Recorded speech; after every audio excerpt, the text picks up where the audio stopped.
नमस्कार, मैं सुरेश चौहान के आपके सामने संघ गाथा की महा सीरीज लेकर आ रहा हूं।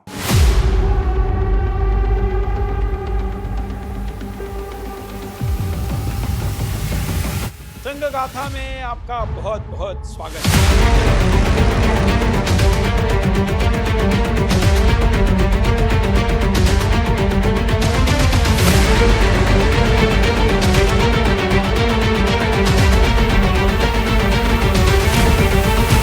संघ गाथा।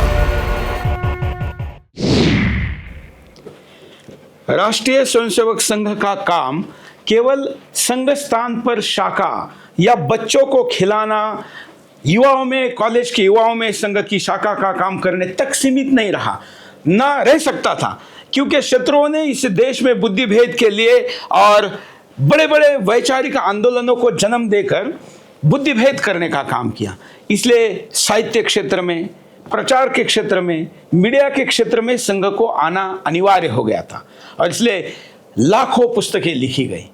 विदेशी नैरेटिव जो हम में कई प्रकार के भेद करने का काम कर रहा था, उन सभी में जबरदस्त उत्तर दिए गए और उनको तोड़ा गया। इसी का परिणाम रहा कि ये सारा आंदोलन धीरे धीरे एक वैचारिक मोमेंट बन गया और उसके बाद देश में हजारों पत्र पत्रिकाएं शुरू हुई। विभिन्न सोशल मीडिया, आज के ज़माने में कहे तो भी हैंडल भी बड़े पैमाने पर शुरू हो गए और हम अगर देखेंगे तो देश की कोई ऐसी भाषा नहीं होगी जिस भाषा में कोई पत्रिका निकलती नहीं होगी, कोई पुस्तक लिखा नहीं गया होगा। ये सब कुछ ज़रूरी था, क्योंकि शत्रु केवल सीमा पार करके नहीं आता, केवल शस्त्र लेकर नहीं आता, वो पुस्तक, फिल्म और विभिन्न प्रकार का साहित्य लेकर आता है। मैं समय हूं। मैंने देखा है कि जिन सभ्यताओं ने अपने विचारों को शब्दों में सहेजा, वही युगों तक जीवित रही। संघ ने शाखाओं के साथ साथ साहित्य और प्रकाशनों के माध्यम से भी राष्ट्र चेतना की एक अखंड धारा बहाई। समय के साथ माध्यम बदलते गए, कभी पत्रिकाएं, कभी पुस्तकें, तो आज डिजिटल मंच, लेकिन उद्देश्य हमेशा एक ही रहा, राष्ट्र प्रथम। संघ के साहित्य ने केवल घटनाओं का वर्णन नहीं किया, बल्कि समाज को सोचने, समझने और अपने मूल्यों से जुड़ने की प्रेरणा दी। क्योंकि जब विचार साहित्य का रूप लेते हैं, तब वे केवल पन्नों तक सीमित नहीं रहते, बल्कि पीढ़ियों की चेतना बन जाते हैं। मुख्यतः जब हम संघ के साहित्य के और संघ के विचारों के बारे में बात करते हैं, तो उसमें क्या क्या आता है। मागो वैद्य जैसे जिन्होंने वो सारे विषय समाज के सामने रखे, क्या क्या है उसमें। पहली बात है कि संघ की विचारधारा क्या है। संघ की विचारधारा हिंदुत्व की है। तो हिंदुत्व क्या है, हिंदू यानी क्या, हिंदुत्व यानी क्या, ये उन्होंने काफी विस्तृत विवेचन उन्होंने अपने साहित्य में किया। लेकिन हिंदुत्व के साथ और एक विषय जुड़ा हुआ है, वो है राष्ट्र का। हिंदू राष्ट्र जिसे हम कहते हैं, तो लोगों के हिंदू राष्ट्र संकल्पना ध्यान में नहीं आती। वो बाकी जैसे राष्ट्र है विश्व में, जैसे फैसिज्म से, हिटलर से उसे जोड़ते हैं, लेकिन उन्होंने राष्ट्र कल्पना क्या है और स्टेट, नेशन और स्टेट, राज्य संकल्पना क्या है, यह विषय सामने रखा। वैसे ही धर्म क्या है। धर्म और रिलीजन अलग अलग है। धर्म चर्चा नाम का उनका एक किताब ही है। वो जो कॉलम लिखते थे, उन्होंने धर्म के बारे में, धर्म की संकल्पना क्या है, यह विषय सामने रखा। और एक बात थी कि हिंदुत्व के बारे में और हिंदू के बारे में जो संघ पर आरोप होते थे, जो विरोध होता था, उसका स्पष्टीकरण करने के लिए उन्होंने हिंदू विषय से जुड़े हुए जो अनेक गलतफहमियां हैं कि ये एंटी सेक्युलर है, ये संविधान के विरोधी है, ये सांप्रदायिक है, ये संकुचित है, ये प्रतिगामी है, तो यह एक विषय कि हिंदुत्व के बारे में सारी गलतफहमियां दूर हो, ऐसा साहित्य उन्होंने निर्माण किया।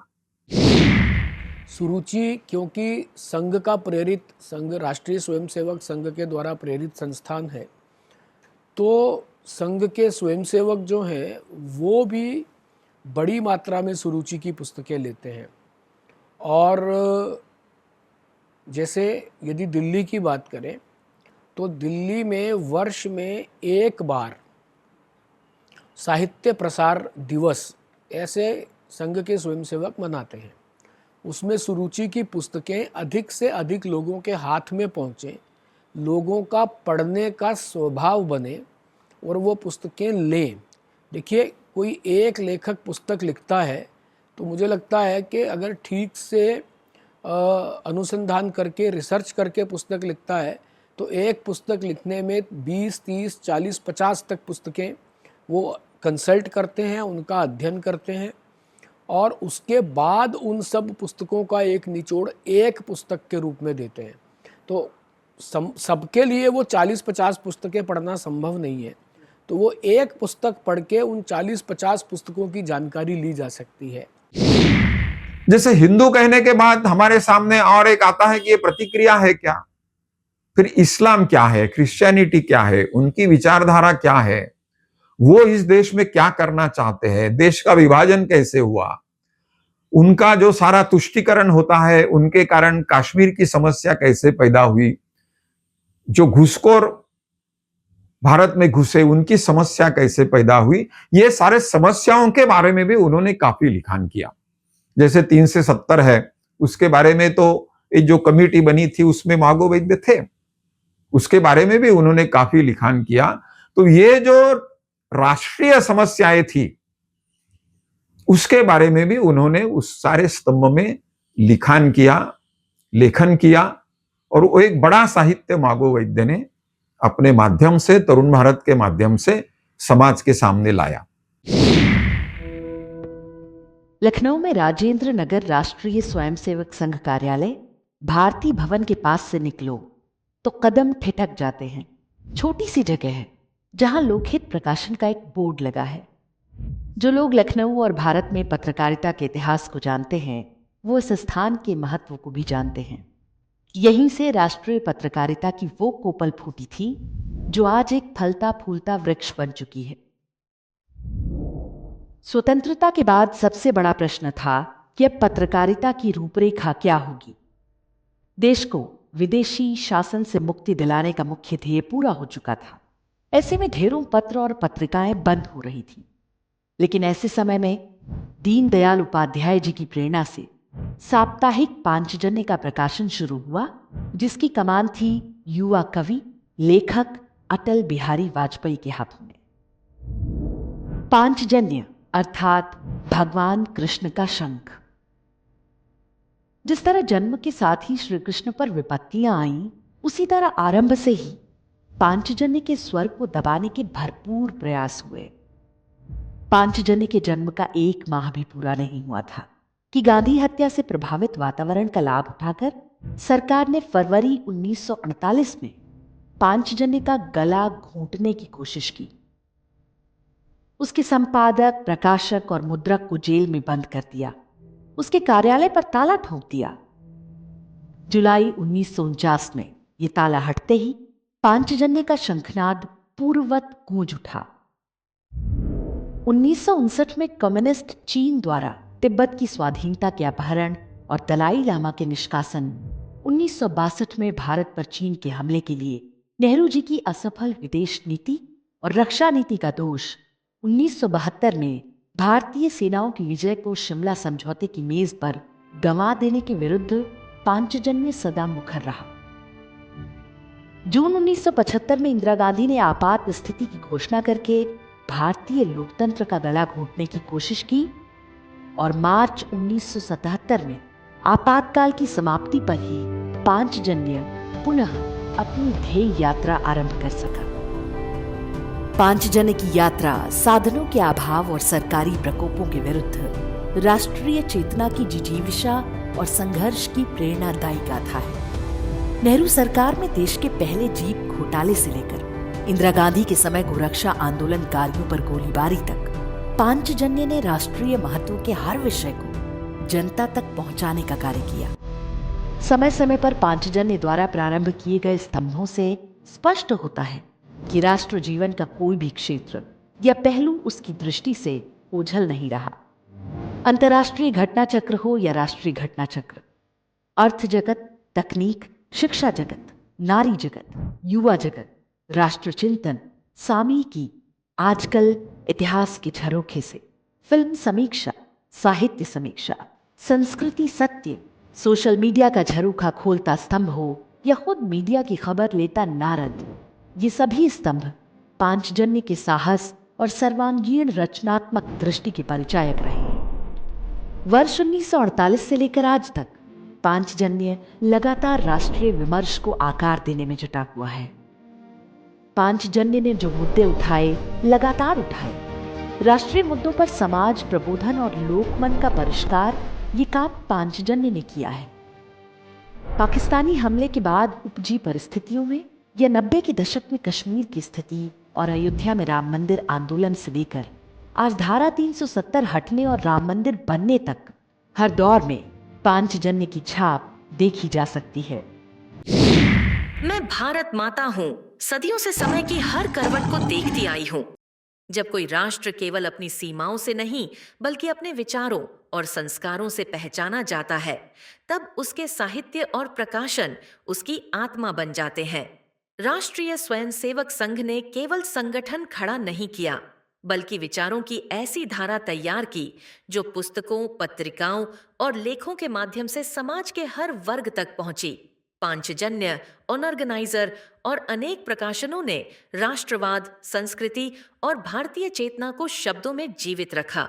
ये साहित्य केवल पढ़ने के लिए नहीं था, बल्कि समाज को जागृत करने, नई पीढ़ियों को दिशा देने और राष्ट्रभाव को मजबूत करने का माध्यम बना। आज सूचना और तकनीक के इस युग में भी संघ का साहित्य भारतीय संस्कृति और राष्ट्र निर्माण की मशाल बनकर आगे बढ़ रहा है। संघ का जो प्रारंभ काल था, उस समय संघ के पास कोई प्रसिद्धि माध्यम नहीं थे, किताब नहीं थे, साहित्य नहीं था। लगभग 25 साल तक ऐसा ही चलता रहा। संघ पर जब पहला प्रतिबंध आया, उस समय कार्यकर्ताओं के ध्यान में आया कि संघ का विचार, संघ का ध्येय, संघ का कार्य समाज में पहुंचना चाहिए। प्रखर उस समय लगा स्वयंसेवकों को कि संघ के पास भी कुछ प्रचार साहित्य हो, प्रसार माध्यम हो, ऐसा होना चाहिए। और इस दृष्टि से नागपुर में परम पूज्य बाला साहब देवरस, जो उस समय सरकार वहां थे, उस समय एक तरुण भारत नाम का एक वृत्तपत्र चलता था। वैसे वो कांग्रेसियों का था, लेकिन वो गांधी जी की हत्या के बाद बंद हुआ। उस पर 45,000 का उस समय कर्जा था, लोन था, वो बंद हो गया। तो बाला साहब ने ये जो अवसर है उसके ध्यान में आया और उन्होंने उस समय वो 45,000 का लोन जो वृत्तपत्र पर था वो वापस किया और तरुण भारत लिया और नरकेसरी प्रकाशन लिमिटेड नाम की एक संस्था स्थापन की। और तरुण भारत उस संस्था के द्वारा नियमित शुरू हुआ। अभी हमने एक सीरीज की है जो हमारे ऋषि हुए, उन ऋषियों पर एक पूरी सीरीज कर रहे हैं। छोटे बच्चों में बाल साहित्य में जीवन चरित्र, उन जीवन चरित्र की हमारी लगभग 150 से अधिक पुस्तकें हैं जो अलग अलग महापुरुषों के बहुत छोटे 32 पेज, 36 पेज, 40 पेज के जीवन चरित्र हैं। हमने एक प्रयास और किया है जिसका हमें बहुत अच्छा प्रतिसाद मिला है, जिसका एक बहुत अच्छा अभी और उसकी मांग भी बहुत बड़ी है। हमने पुस्तकों को भेंट स्वरूप जन्मदिन में, जन्मदिवस पर बच्चा अपनी कक्षा में जाता है और अपना जन्मदिन मनाता है, तो वहाँ पर वो कोई चॉकलेट भेंट कर रहा है, कुछ ऐसा छोटा मोटा कुछ गिफ्ट दे रहा है, तो उसमें पुस्तक गिफ्ट करने की एक आदत पड़े। तो हमने एक 200 पुस्तक का सेट बनाया है, एक 10 पुस्तकों का सेट बनाया है। उसमें महापुरुषों के जीवन चरित्र हैं, जीवनियाँ हैं, 32 पेज, 36 पेज, 40 पेज, इतनी साइज़ की है, छोटी पुस्तक है। कोई भी बच्चा एक सिटिंग में उसको आराम से पढ़ सकता है, 6ठी, 7वीं, 8वीं, 9वीं, 10वीं का बच्चा। तो उन बच्चों में भी संस्कार जाने चाहिए, उन बच्चों को भी जो अपने देश की महान विभूतियाँ हैं उनके बारे में पता लगना चाहिए। तो एक वो प्रयास हमारा है जिसको हम सतत कर रहे हैं और इसको और आगे बढ़ाने का हमारा मन है। बाला साहब देवरस की जो दूरदृष्टि थी कि संघ का प्रसार और प्रचार माध्यम में वो एक तरह से पदार्पण था। उस नरकेसरी प्रकाशन लिमिटेड के बाला साहब देवरस स्वयं अध्यक्ष थे। उन्होंने गांव गांव घूमकर शेयर्स इकट्ठा किए और तरुण भारत का प्रारंभ किया। तरुण भारत का प्रारंभ इस दृष्टि से भी आवश्यक था प्रसार माध्यमों में कि संघ का विचार सारे समाज तक पहुंचे कि संघ करता क्या है, संघ के विचार क्या है, संघ की विचारधारा क्या है, संघ संगठन क्या है, क्योंकि सारे समाज तक पहुंचने का उस समय तक कोई मार्ग नहीं था। सौभाग्य से क्या हुआ, ये प्रथम संघबंदी के बाद उसी काल में सारे स्वयंसेवकों को यह ध्यान में आया कि अपने कुछ ऐसे प्रसार माध्यम होना चाहिए। तो उत्तर प्रदेश में उसी समय अटल बिहारी वाजपेयी, नानाजी देशमुख, दीनदयाल उपाध्याय, इन लोगों ने राष्ट्रधर्म, पांचजन्य ये साप्ताहिक लखनऊ से शुरू किए। बाद में वो दिल्ली में गए। राजनीति ही नहीं, विभिन्न सामाजिक विषयों पर भी पांचजन्य के अंक संग्रहणीय रहे हैं। स्वदेशी, विषमुक्त खेती, पर्यावरण संरक्षण, महिलाओं के अधिकार से लेकर राष्ट्र नायकों पर विशेषांकों तक पांचजन्य ने हर उस विषय को छुआ जिनका संबंध राष्ट्रहित से है। पांचजन्य समाज के सबसे महत्वपूर्ण स्वरों का मंच बना। जब देश में राजनीतिक एकाधिकार जैसी स्थिति थी, तब बड़े नेताओं, साहित्यकारों और मनीषियों को भी जब सरकार को सुनाने वाली बात जनता या फिर सरकार ही तक पहुंचानी होती थी, तो पांचजन्य ही माध्यम बना। सत्य के प्रति निष्ठा और साहस का परिणाम है कि पांचजन्य राष्ट्रीय महत्व के विषयों पर संसद में सबसे अधिक उद्धृत की जाने वाली पत्रिका रही है।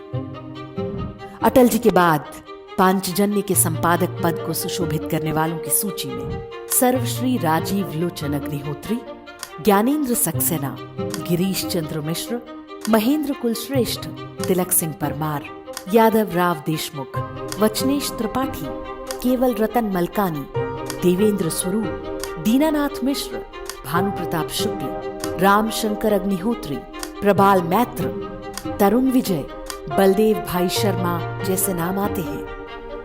नाम बदले होंगे, पर पांचजन्य की निष्ठा और स्वर में कभी कोई परिवर्तन नहीं आया, वे अविचल रहे।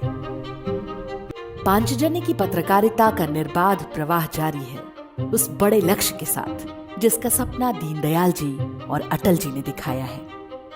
यह परंपरा का प्रवाह है, कभी न खंडित होगा। यह परंपरा का प्रवाह है, कभी न खंडित होगा। पुत्रों के बल पर ही मां का मस्तक मंडित होगा। वह कपूत है जिसके रहते मां की दीन दशा हो। वह कपूत है जिसके रहते मां की दीन दशा हो।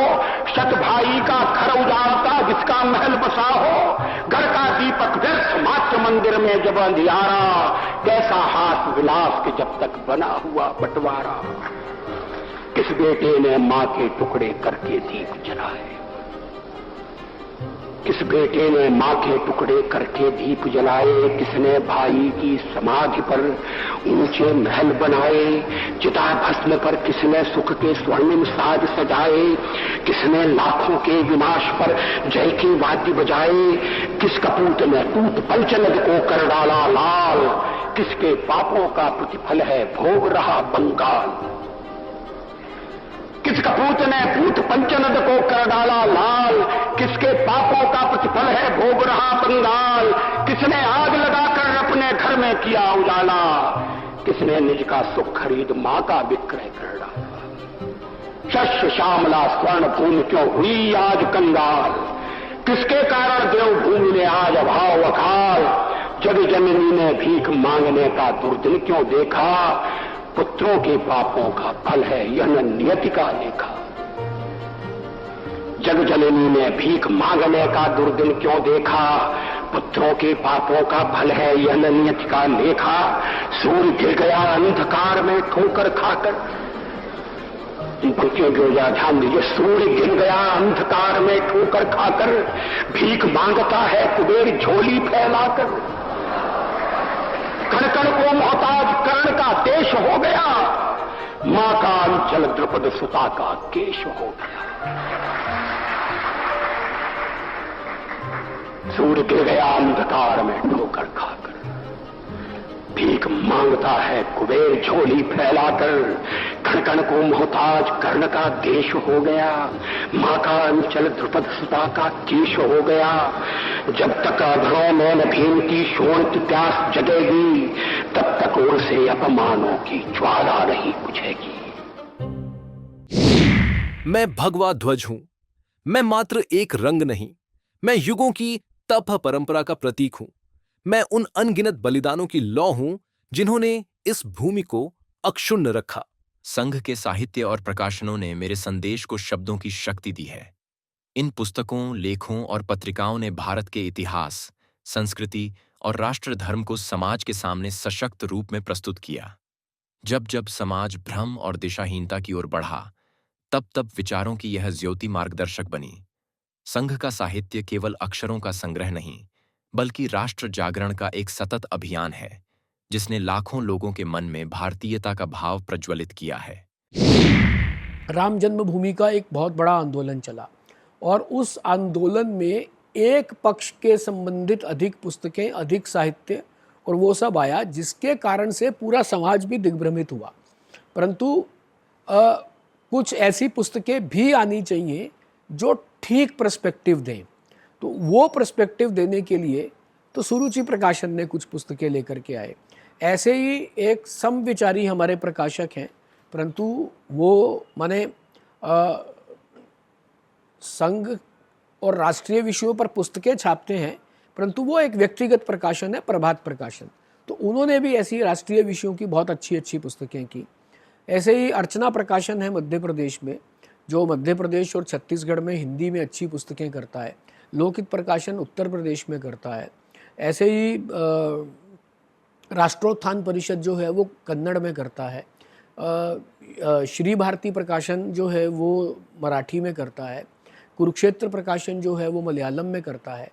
तो राष्ट्रीय विषय और समाज से सीधे जुड़ने वाले विषयों की राष्ट्रीय सोच क्या होनी चाहिए, उनमें राष्ट्रीय आउटलुक क्या आना चाहिए, उसके लिए ये सब प्रकाशक काम करते हैं। और लगभग सभी प्रकाशक जो हैं वो नो प्रॉफिट नो लॉस पे काम करते हैं। तो हमारा उद्देश्य केवल एक ही है। देखिए, देश स्वतंत्र हुआ जब अपना, तो ये पुस्तक लेखन में, अनुसंधान में, रिसर्च में, इतिहास लेखन में एक विशेष विचारधारा का प्रभाव रहा। कहने में कोई हर्ज नहीं है नाम लेने में, तो ये सब लेफ्ट ओरिएंटेड था। चाहे वो लेखन था, चाहे वो इतिहास का लेखन था, चाहे वो विषयों का और पुस्तकों का लेखन था। तो उसमें संघ की प्रेरणा से देश भर में लगभग 19 प्रकाशन ऐसे हैं जो अपनी अपनी भाषाओं में पुस्तकें छापते हैं। इसकी शुरुआत हुई लोकहित प्रकाशन लखनऊ से। पहला प्रकाशन लोकहित प्रकाशन हुआ। उसके बाद पत्र पत्रिकाओं के लिए एक अलग पूरी धारा चली और इस प्रकार की पुस्तक प्रकाशन के लिए एक अलग धारा इसमें बनी।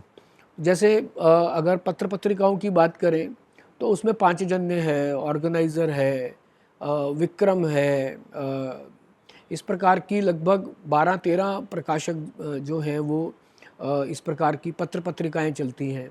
तो ऐसे ही ये जो पुस्तक लेखन का काम था, इसमें सुरुचि प्रकाशन है, अर्चना है, ज्ञान गंगा है, लोकहित का जैसे मैंने नाम लिया, लोकहित है, अर्चना प्रकाशन है और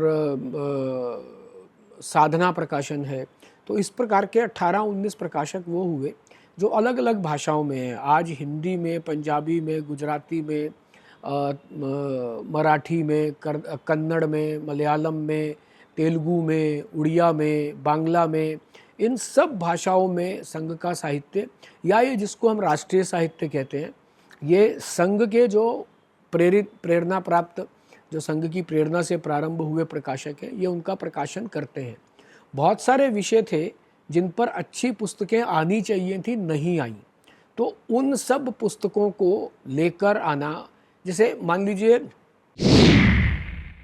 मैं समय हूं और मैंने यह सत्य बार बार देखा है कि राष्ट्र केवल युद्ध भूमि में नहीं बल्कि विचारों और शब्दों के माध्यम से भी निर्मित होते हैं। संघ के साहित्य और प्रकाशनों ने राष्ट्र चेतना की उस यात्रा को आगे बढ़ाया जिसने करोड़ों लोगों के मन में संस्कृति, संगठन और राष्ट्रभक्ति का भाव जगाया। शाखा ने व्यक्ति को जोड़ा और साहित्य ने विचारों को। यही कारण है कि संघ की यह विचार यात्रा समय के साथ और अधिक व्यापक होती गई। संघ गाथा का यह अध्याय यहीं विराम लेता है, लेकिन राष्ट्र जागरण की यह कथा आने वाली पीढ़ियों तक यूं ही चलती रहेगी। मैं समय हूं, साक्षी भी और इतिहास भी।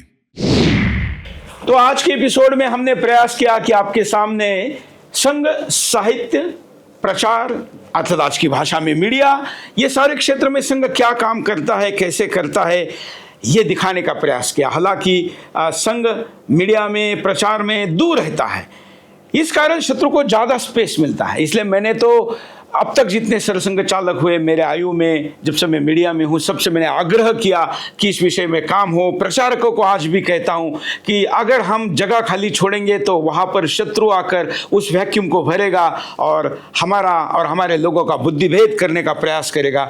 इसलिए वर्तमान में संघ का इस क्षेत्र में जितना काम हो रहा है उससे और अधिक काम होने की आवश्यकता है। आज के एपिसोड में ये एक प्रयास आपको निश्चित अच्छा लगा होगा। आने वाले दिनों में ऐसे और भी विषय लेकर आएंगे संघ गाथा में, क्योंकि 100 एपिसोड की ये सीरीज जारी है। नमस्कार।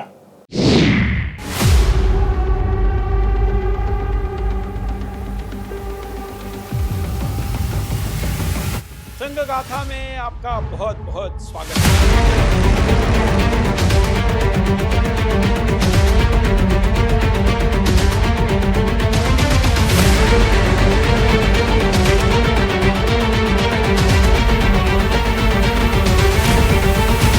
संघ गाथा